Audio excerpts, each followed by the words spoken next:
For example, with Binance, everything's ready. Everything's integrated and ready. What's up, crypto crew, and welcome back. Or if this is your first time, I'm Captain Crypto Might, actively escaping the matrix, scoping out the crypto ocean. So if you like your odds, get on the boat, stay up to date, thumbs up, and join the hunt. Into the boat! Crypto crew, things are about to happen for Kaspa, especially now that Donald Trump has been elected as the first ever pro-Bitcoin and pro-crypto president of the United States.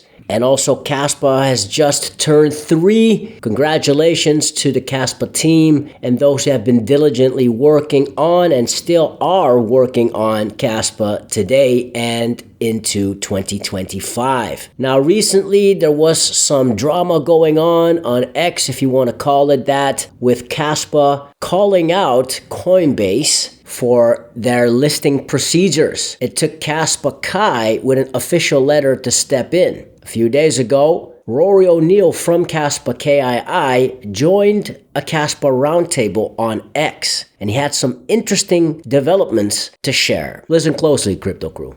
More or less, it was because of Brian Armstrong's tweet about listings being free and the tongue-in-cheek to drop them a line if you want to exploit and move things along. And it was in stark contrast then to some of the responses from, some serious people who basically were calling out that Coinbase had indeed requested pretty significant, substantial fees, in some cases running into many millions to get listings on Coinbase. So there's an obvious discrepancy there. Then within the Kaspa team, Wolfie, who's responsible for business development, I spoke to him and asked him, well, where are we with Coinbase? We've gone through all of the hoops and just being met with silence and nobody replying and everything else. And that's quite frustrating because obviously Coinbase being with their position in the US market is quite important for the Kaspa community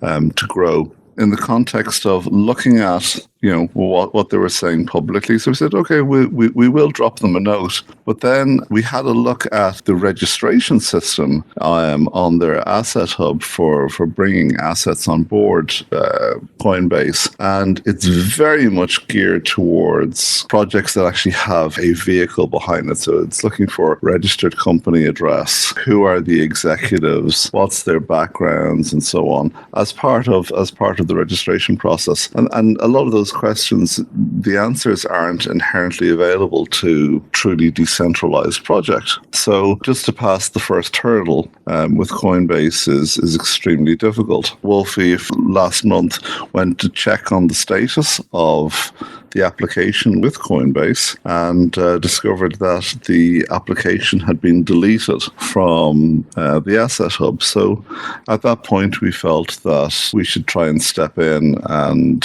see if we can, through our contacts, have some dialogue with Coinbase, but at the same time, call out the hypocrisy a little bit of what they're saying versus what they do. And Coinbase are making a lot of noise about unfairness and unfair treatment with the SEC, but then they seem to be doing that to the crypto community as well. So we just thought it was right to put out the open letter that we did, which just addresses some of those concerns. As Rory said, they just deleted our application out of the database without us knowing.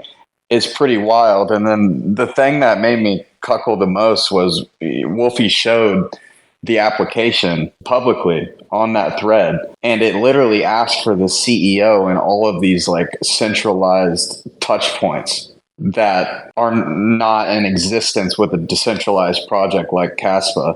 And it just shows how much, crypto's gone towards centralization and organizational corporations and behind closed door dealings. It has been a little bit of a hindrance that Kaspa doesn't have this stockpile of pre-mined coins that they give away to exchanges. The positive thing to that is, we're not getting dumped on each time we list. And if exchanges do want to list us, they need to accumulate their own supply. I think in my mind, and this is just an assumption, they may be waiting until right now or this past month to do that because they are purchasing that supply and it's not being given to them.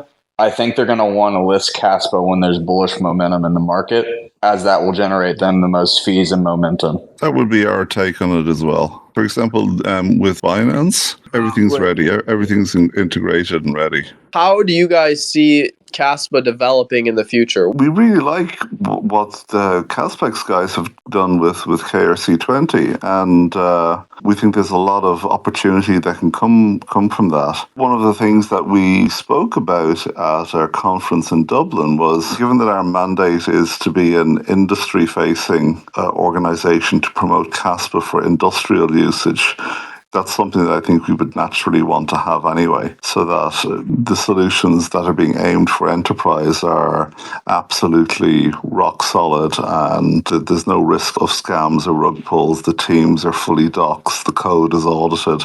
That's one thing we'd like, I think, is a little bit of a cleaning up, I suppose, or tidying up a well-documented sort of control structure. It is a permissionless system, but that's something that we think that might help with overall community confidence. We want Kaspa to be used for paying for the transactions and the settlements. This will run into very, very large volumes of transactions on a daily basis, which we think is very, very good for strengthening the overall ecosystem and funding the security model and everything else. If you take just the first market that we want to go after, which is the carbon market, and what we're doing there is we're separating out the environmental attributes from the physical commodities and trading them as separate financial instruments and creating liquid markets for them, particularly in the Middle East. We want to have something that's robust and strong, and a huge consideration for why we chose Kaspa was because of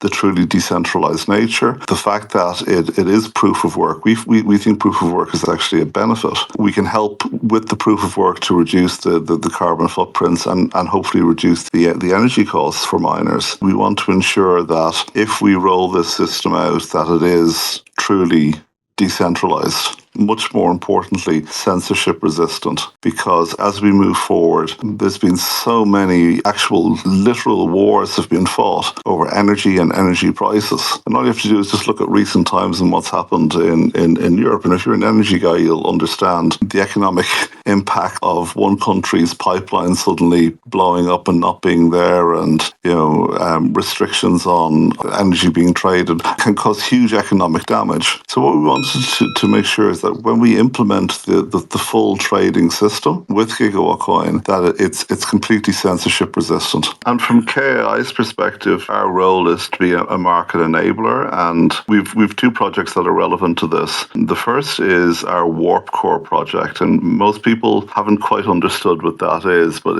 it's effectively giving Kaspa the unique selling point that XRP has. So it acts as a middleware, and XRP doesn't have smart contracts yet, but effectively it acts as a middleware that allows for digital assets to be translated and via the ISO 2022 standard to integrate with the new, I suppose, SWIFT system, the new global standard for messaging and communication and transferring of digital assets between chains and traditional finance houses. So that's the project that we're working on, the architecture right now, and working with the ISO standards people to make sure that we do a really nice, flawless implementation of that. We think that we need that for the second aspect in terms of energy, which is what we call ZTEX, the Zero Emission Trading Exchange, set up for trading carbon credits, carbon certificates and so on.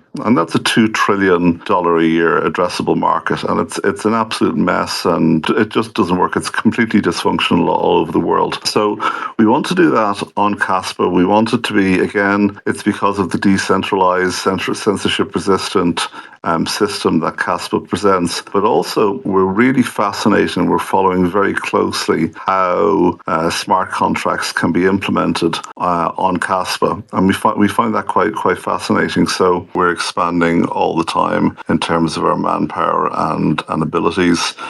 We've brought on 6 new people onto our advisory team, all from the Middle East, all with extraordinary energy backgrounds. We're super excited for for the future of Kaspa. We're really committed now to this ecosystem and building on it because it really works for us. And we really love what we see in terms of the work the guys are doing in terms of the MEV resistance, the smart contracts, and the upgrade to 10 BPS. All of these are real positives for us.